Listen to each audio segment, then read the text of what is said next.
ఏది పడుతుంది మాట్లాడుతున్నాడు. భాష ఆయన ఇష్టం. కేసీఆర్ తీసిన మొగలగా కేసీఆర్ కూడా తాజైపోయింది. ఇప్పటికిప్పుడు సర్వే నిర్వహిస్తున్నారు అనేక సంస్థలు. సర్వేలు ఎప్పుడు నిర్వహిస్తాయన్నా? ఎన్నికల ముందు సర్వేలు నిర్వహిస్తాయి. కానీ కొత్తగా ఈసారి సర్వే సంస్థలన్నీ సర్వే నిర్వహిస్తే కాంగ్రెస్ పార్టీ 3వ స్థానానికి పోయింది. రేవంత్ రెడ్డి 10వ స్థానానికి పోయాడు. రేవంత్ రెడ్డిని ముఖ్యమంత్రిగా గుర్తించే స్థితిలో తెలంగాణ రాష్ట్ర ప్రజలు లేరు. రేవంత్ రెడ్డి వ్యవహారాలు చూసి, రేవంత్ రెడ్డి భాష చూసి, రేవంత్ రెడ్డి మాటలు చూసి, రేవంత్ రెడ్డి నడవడిక చూసి రేవంత్ రెడ్డిని ముఖ్యమంత్రిగా గుర్తించే స్థితిలో తెలంగాణ సమాజం లేదు. ఇలా ఇచ్చిన 6 గ్యారెంటీలు 420 హామీలన్నీ మొత్తం సర్వనాశనం చేశారు.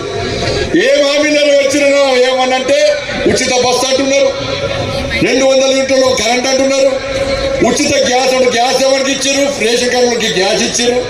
కరెంటు అందరు ఫ్రీ ఇస్తారా అంటే 200 యూనిట్లు కూడా కరెంటు ఫ్రీ అట. ఆర్టీసీ బస్సు అంటే బస్సులు మొత్తం బంద్ చేసారు. మళ్ళీ దానిలో గొర్రెలు పెట్టింది. అలా ఇవాళ మేమడుతున్నాం ఈ వేదిక సాక్షిగా. ఇలా కిషన్ రెడ్డి గారి నేతృత్వంలో ఇంత పెద్ద భారీ బహిరంగ సభ నిర్వహించినాం. ఈ వేదిక పెట్టిన తర్వాత కాంగ్రెస్ పార్టీలు భారతీయ జనతా పార్టీ విమర్శ చేస్తున్నారు. మీ విమర్శలు మేము పట్టించుకోం. ఈ వేదిక సాక్షిగా మేము అడిగే ప్రశ్నలకు మీరు సమాధానం చెప్పండి. మీ లోపల నియతుంటే, నిజాయితీ ఉంటే మీరు మీ సోనియా గాంధీ మీద ఒట్టు పెట్టిర్రు. సోనియా గాంధీ సంతకంతో లెటర్ రాసిర్రు. ఈ దేవుడి మీద ఒట్టు, ఖురాన్ మీద ఒట్టు పెట్టిర్రు, బైబిల్ మీద ఒట్టు పెట్టిర్రు, భగవద్గీత మీద ఒట్టు పెట్టిర్రు. నానా ప్రమాణాలు చేసిర్రు. వల్ల మేము చేసే సవాళ్ళు మేము చెప్పిన మాటలు సమాధానం చెప్పండి. చలో రైతుల విషయంలో రైతులను మోసం చేసింది వాస్తవం కాదా? రేవంత్ రెడ్డి సర్కార్ చెప్పాలి. ఇలా రుణమాఫీ చేస్తున్నారు, 2 లక్షల రుణమాఫీ చేస్తున్నారు. సాక్షాత్తు వ్యవసాయ శాఖ మంత్రి ప్రకటన చేసిండు. ఇంకా 22 లక్షల మందికి రుణమాఫీ చేయాలని చెప్పి సాక్షాత్తు వ్యవసాయ శాఖ మంత్రి ప్రకటన ఇస్తే రేవంత్ రెడ్డి మాత్రం రుణమాఫీ చేస్తాం అందరికీ అని చెప్పి రేవంత్ రెడ్డి సర్కార్ చెప్తున్నారు. ఇలా రైతు కూలీలకు 12,000 రూపాయలు ఇస్తున్నారు. ఎంతమంది రైతు కూలీలకు 12,000 రూపాయలు ఇచ్చిన రేవంత్ రెడ్డి సర్కార్ చెప్పాలి. 15,000 రూపాయలు రైతు భరోసా ఇస్తున్నారు.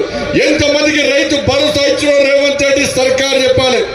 ఇలా అన్ని పంటలకు 500 రూపాయలు బోనస్ ఇస్తామని చెప్పి కేవలం సన్నాలకు మాత్రమే 500 రూపాయలు బోనస్ ఇస్తామని చెప్పి రైతులను మోసం చేసింది వాస్తవమా కాదా? రేవంత్ రెడ్డి సర్కార్ చెప్పాలి.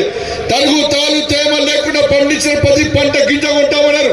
తరుగు పేరుతోని తాలు పేరుతోని వాళ్ళ రైతులను ఏ విధంగా మోసం చేస్తున్నారో రేవంత్ రెడ్డి సర్కార్ చెప్పాలి. ఆర్థమని ఆడిస్తే బిడ్డ రేవంత్ రెడ్డి నేను ఇష్టపెట్టే ప్రసక్తి లేదు. సంక్రాంతికి నీకు డెడ్ లైన్, సంక్రాంతికి డెడ్ లైన్. ఈ వేదిక సాక్షిగా మనం చెప్తున్నాం, ఈ వేదిక సాక్షిగా చెప్తున్నాం. మనమాట గంగిరద్దులో ఉన్న భారతీయ జనతా పార్టీలు గంగిరేస్ అచ్చొచ్చిన ఆంబొత్తులుగా తెలంగాణ రాష్ట్రం దోచుకుంటారు దొంగలు మీ కాంగ్రెస్. అదే మీ గంగిరద్దులు మనన్నారు. అలా మీరు అంటున్నారు. Sankranti deadline Revanth Reddy.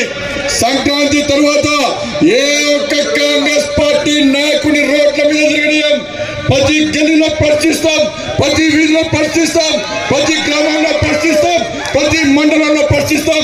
రైతులకు ఇచ్చిన హామీలను నెరవేర్చాల్సిన బాధ్యత నీది.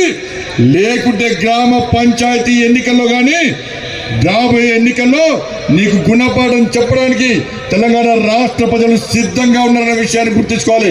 మహిళలను మోసం చేశారు. పెళ్ళైతే తులం బంగారం అన్నారు. ఎంతమందికి తులం బంగారం ఇచ్చారు? ఇంటికి వచ్చిన కోడలకు 2,500 రూపాయలు ఇస్తారు. ఎంతమంది కోడలకు ఇచ్చారు?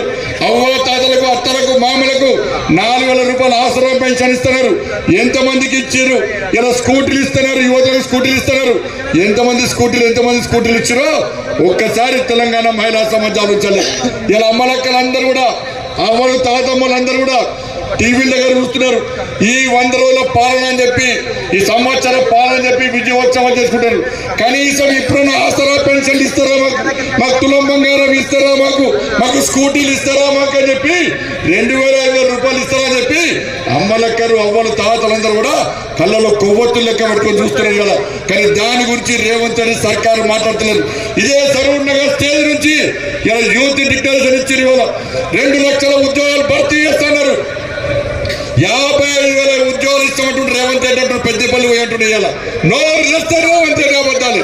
నోరు తెస్తే రేవంత్ రెడ్డి బదలే. అరే టీఎస్పీఎస్సీ చైర్మన్ నిన్న కాక మొన్న చెప్పిండు. టీఎస్పీఎస్సీ చైర్మన్ ఆయన దీపంగా చెప్పిండు, మేము కేవలం 13,000 ఉద్యోగాలకు మాత్రమే నోటిఫికేషన్ ఇస్తామని చెప్పి సాక్షాత్తు టీఎస్పీఎస్సీ చైర్మన్ చెప్తే రేవంత్ రెడ్డి మాత్రం 55,000 ఉద్యోగాలు ఇస్తామని చెప్తున్నాడు. ఏ దేశంలో వచ్చినా, బంగ్లాదేశ్ ఇచ్చినా, పాకిస్తాన్ ఇచ్చిన ఉద్యోగాలు చెప్పండి. టీఎస్పీఎస్సీ చైర్మన్ చెప్తున్నాడు 11,000 ఉద్యోగాలు ఇస్తామని చెప్పి. నువ్వు డిఎస్సీ పెట్టినా కావచ్చు, డిఎస్సీ 12,000 మొత్తం అంతా తిప్పి కొడితే ఒక 23,000 మందికి ఉద్యోగాలు ఇచ్చి ఇలా 55,000 మందికి ఉద్యోగాలు ఇస్తా అని చెప్పి మోడీ సర్కారు ఎన్ని వేల ఉద్యోగాలు 10 లక్షల మందికి ఉద్యోగాలు ఇచ్చే ఘనత నరేంద్ర మోడీ ప్రభుత్వాన్ని. రోజ్గార్ మేళా పేరుతోని దేశవ్యాప్తంగా కేంద్ర ప్రభుత్వ ఉద్యోగాలు ఇచ్చే ఘనత నరేంద్ర మోడీ ప్రభుత్వాన్ని. ఎక్కడ పేపర్ లీక్ కాలే, ఎక్కడ పైరోల్ కాలే, డైరెక్ట్ వెహికల్ పెట్టి అపాయింట్మెంట్ ఆర్డర్స్ ఇచ్చిన ఘనత నరేంద్ర మోడీ ప్రభుత్వాన్ని. నువ్వు ఇచ్చింది 20,000 ఉద్యోగాలు వస్తే 50,000 ఉద్యోగం అని చెప్పి అలా మోసం చేస్తున్నావు. నిరుద్యోగ యువతకు 4,000 రూపాయలు నిరుద్యోగ వృత్తి ఇస్తున్నావు. ఒక్కొక్క యువకునికి 48,000 రూపాయలు ఈ రేవంత్ రెడ్డి బాకీ ఉన్నాడు. మనకి 48,000 రూపాయలు నిరుద్యోగ వృత్తి ఇస్తాను. ఇలా ఉన్న కాంట్రాక్ట్ ఉద్యోగులు దాదాపు 6,000 మందిని ఉద్యోగాలు తొలగిస్తున్నాడు మూర్ఖుడు ఈ రాష్ట్ర ముఖ్యమంత్రి రేవంత్ రెడ్డి అన్న విషయాన్ని ఒక్కసారి యువత గుర్తుంచుకోవాలి. ఉద్యోగాలు లేక మొన్న గ్రూప్ 1 ఎగ్జామ్ లో 21 జీవో పెట్టి 46 జీవో అన్నాడు. కొత్త జీవోలు తీసుకొచ్చి ఇలా నిరుద్యోగ యువతను ఏ విధంగా మోసం చేస్తుందో రేవంత్ రెడ్డి సర్కార్, రేవంత్ రెడ్డి ప్రభుత్వం ఎట్లా మోసం చేస్తుందో. ఆ రోజు వచ్చిండు రాహుల్ గాంధీ, వచ్చిండు సెంట్రల్ అడ్డి పడుతున్నాడు. వాళ్ళ బాధలు చూసిండు. ఇలా బాధలు చూసి ఉద్యోగాలు మేమిస్తామన్నది. వాళ్ళ ఉన్న ఉద్యోగాలు ఊడగొట్టి నిరుద్యోగ యువతను